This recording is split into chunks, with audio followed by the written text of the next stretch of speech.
Hello అండి. నేను doctor PV Satyanarayana Murthy, consultant spine surgeon, KIMS sunshine Begumpet. Sciatica అనేది జబ్బు కాదండి. సయాటికా అనేది ఒక లక్షణం. సయాటికా అంటే ఇప్పుడు ఆహ్, ఈ కాలు భాగంలో ఎనక తొంటి ఒక కాలు లాగటాన్ని సయాటికా అంటాం. మోస్ట్ కామన్‌గా ఏంటంటే ఈ బటక్ అంటే పిరుదుల నుంచి తొడ ఎముక భాగం నుంచి కింద పాదం దాకా కాలు లాగడాన్ని సయాటికా అంటాం. ఈ సయాటికా అంటే ఒక సయాటిక్ నర్వ్ ఉంటుంది. మన కాళ్ళలోకి 2 కాళ్ళలో సయాటిక్ నర్వ్ అని ఉంటుంది. ఈ సయాటిక్ నర్వ్ అనేది మన వెన్నుపూస నరాల నుంచి తయారై కిందకెళ్తా ఉంటుంది. సో, ఈ సయాటికా అనేది చాలామంది నాకు సయాటికా ఉందంటే, సయాటికా అనేది జబ్బు కాదు. సయాటికా అనేది ఒక లక్షణం. అంటే ఒక సింప్టమ్ అది.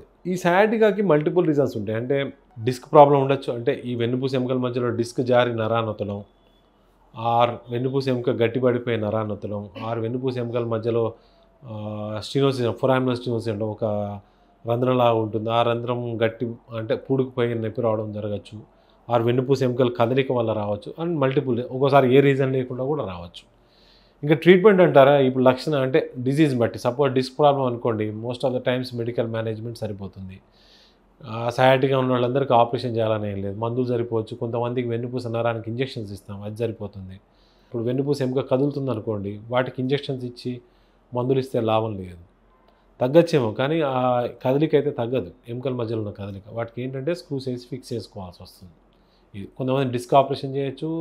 స్క్రూస్ అయినా చేయొచ్చు. ఫైనల్లీ గోల్ ఏంటంటే సయాటికా పెయిన్ తగ్గాలంటే it can be either medical management injections surgery sometimes some physiotherapy aspects కూడా ఉంటాయి.